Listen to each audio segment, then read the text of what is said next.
Hello, everybody. Welcome to the next part of our class, which is our sheet metal project.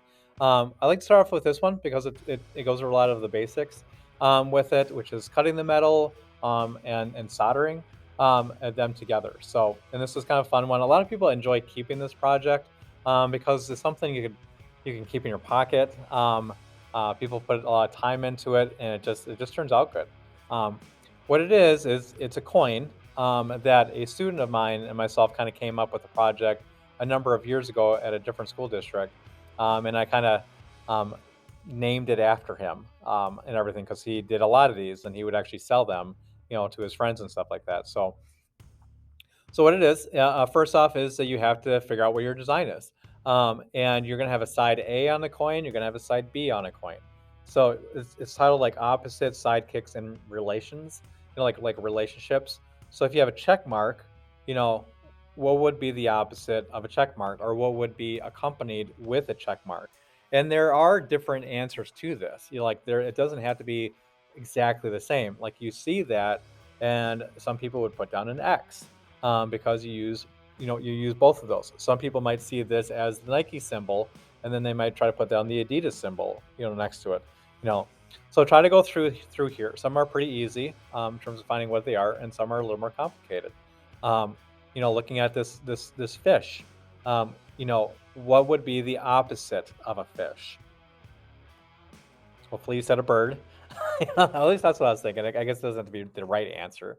But maybe you could put like an octopus, instead as something that's related because it has the same relationship, with it. So as long as you can justify, what they are, then it's fine. You have the Batman logo here, so you can think of, Batman's, um, the superheroes that Batman gets along with, kind of thing, and you could think of his arch enemies, in terms of how you could try to figure out, what their logos are or what their symbols are.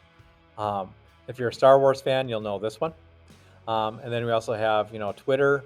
If you're really into that, but then you want to try to bring, see if you can bring TikTok into it, or some other social media, thing that you have on the other side of it, because of the relationship subject, or maybe you can come up with your own, of which are down here.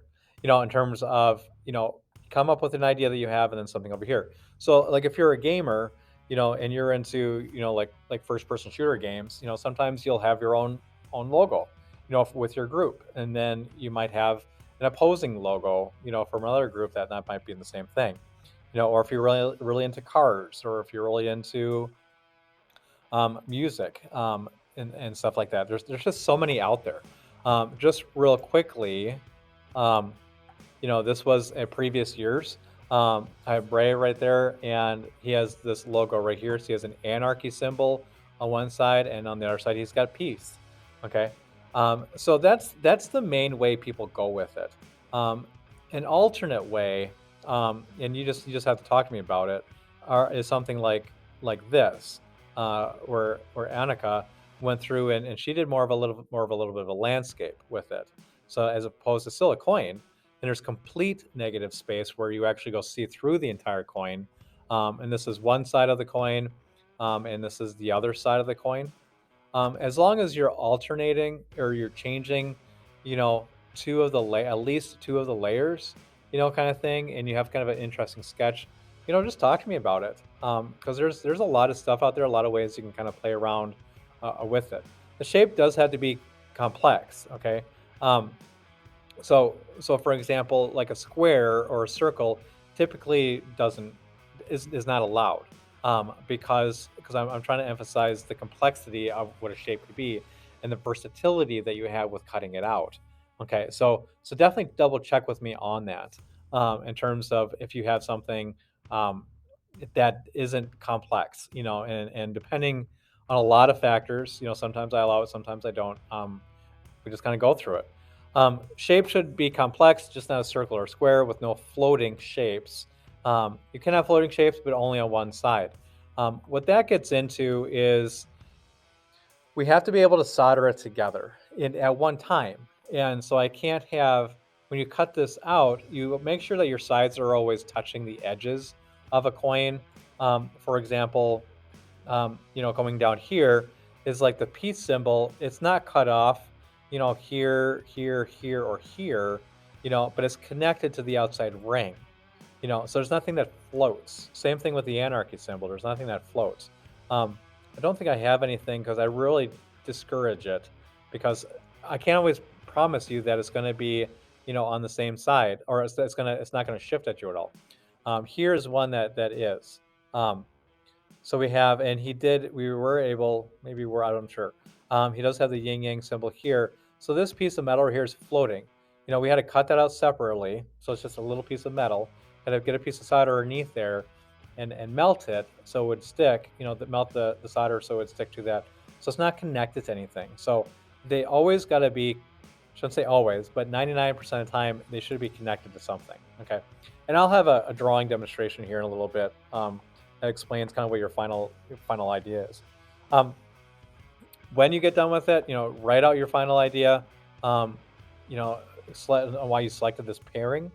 Write down the symbol representation of a larger collection of ideas, characters, what you draw. Minimum about 5 sentences, give or take. Logo test, some kind of fun. You need to get 20 of these. Look at the logo, because this is about logos, and see if you can figure at least 20 of them out. Like you have this one right here. That's an easy one. That is dominoes. So go through here, try to figure them out. You only need 20 to get full credit. Work with somebody. On occasion, I'll get somebody that gets all of them. That's usually pretty hard, because I don't even know what. So I'd have to look at the answers to these again. Basic directions, and that's kind of about it. So I'm going to switch over to. No, I'm not. So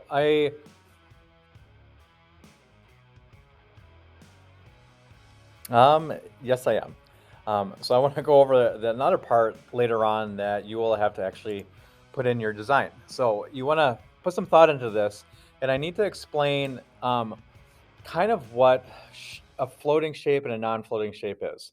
So first off,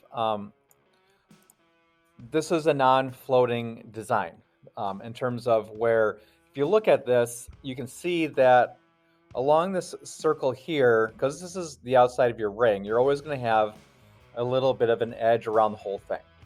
Okay, so it'll have a circle. You'll have 3 layers, and this is like in the tweet right here for Twitter. This is like side A. Okay, and then here's another app. So another app. This would be based on that theme. This would be like side B. These are non-floating ideas, because this solid area, this outside line and this inside line for these 2 circles, is going to be solid metal. So you would be cutting out the white area here, the white area here, the white area here. So part of the beak, part of the wing, part of the tail, it's all touching the outside, so nothing is floating. Okay, let's look at the next one. And hopefully after me explaining about 3 or 4 of these, you'll understand this. So here you have an axe. Here's your outside ring that you will leave alone. You'll be cutting this part out right here above the axe. You'll cut this side out here, this side out here, because this tip touches that edge. This tip touches that edge, and the handle touches that edge. So nothing is floating again. Okay. I'm going to skip this one because it's more complicated. Same thing with this one. Right now, this is not the right size. Okay, so I would need to make this larger, so then the top of the hat would be touching this line. Same thing over here, same thing over here. Okay, so again, I'm having contact in 3 spots, 1, 2, 3, so nothing is floating. This one, this one could go either way, where it could be a floating design or a non-floating design. Right now, it's classified as a non-floating because I would be cutting the green out, so they would no longer be part of the design, which means the black would remain. Now, if I flip that and I cut the black out, then all of those paw prints would be floating. They'd be individual pieces that will have to solder down individually. Okay, that is the kind of difference with that. Same thing with this one right here. This one right here, if you were to do the same thing and cut the white out, all the black would be non-floating because it's always touching the edge. Same thing with Batman. Cut the white out here, cut the white out here, that would work. And it would also work the opposite. If you just cut the black out, that would also work, but it would look a little better if you did it the other way. So that's what a non-floating idea kind of looks like. Now, a floating idea um, looks like these. So these are floating designs where it'll be more complicated. So if I look at let's look at this easy one first. So you have one of the ghosts from Pac-Man. If I was to cut the red out and I still wanted to keep the eyes in here, like the blue eyes, those would be floating. So we'd have to cut them out, which would be hard because they're so small, and then we would cut the white out here, white out here, white out here. So you'd have this shape still. You'd cut all the white out here, and then those blue is floating around. So we have to solder them down individually. Okay. So look at this Jason mask. So you have Freddy and Jason. Same thing. So I would be cutting the white out here and here, and you had all these little black pieces that'd be floating around. Or you could flip that. You could cut all the black out, but your white here, here, and here would still be floating around. So you'd have that. So floating designs are more complicated. But I want you to see if you can understand that if it's not touching the edge, it's floating because we have to solder it down somehow. So we just have to kind of keep that in mind as we kind of figure things out. Okay. So just to make sure you understand that on that. So another idea that we've played around with is I'm just calling it a unique design, where you take our blanks that we have like this, and you cut two of them out. Remember, your coin is 3 layers. So we cut two of them out. So that'd be like your side A and your side B. Now your center kind of becomes like your normal side A or your normal side B. You would still have the ring you'd keep on. This would be a much more complicated shape that you'd have along here. We'll definitely talk about it. I have had people in the past, I think, do 4 layers because they really have a neat idea they want to play around with. And it's just another way. And there were some examples that you saw already that had this idea that were on there. So that's a unique idea. So mine is, you have this blank center, you have your side A, side B. So this is a teacher example, size of the coin. Make sure your image touches the sides, or you plan on cutting the image inside of the coin. So make sure that your image is touching the sides, or you plan on cutting the image inside the coin.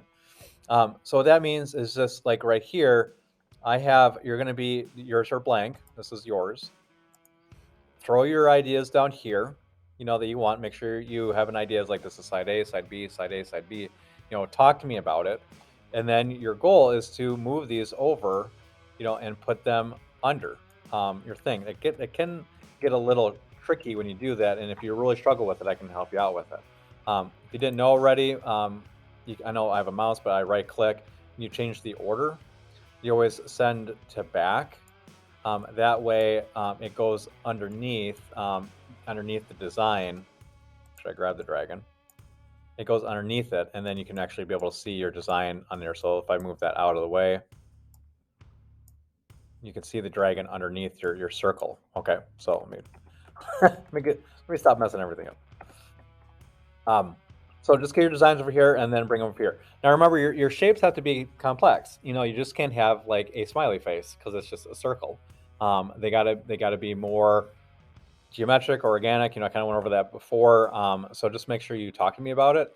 But also don't do the opposite. Don't make something so complex, that it becomes next to impossible to kind of figure it out. These are past examples here. Side A, side B. Side A, side B, this is the person's initials, cat, and the paw prints. I forgot what game this was in, and same thing with this one, and you're probably telling me right now what it is.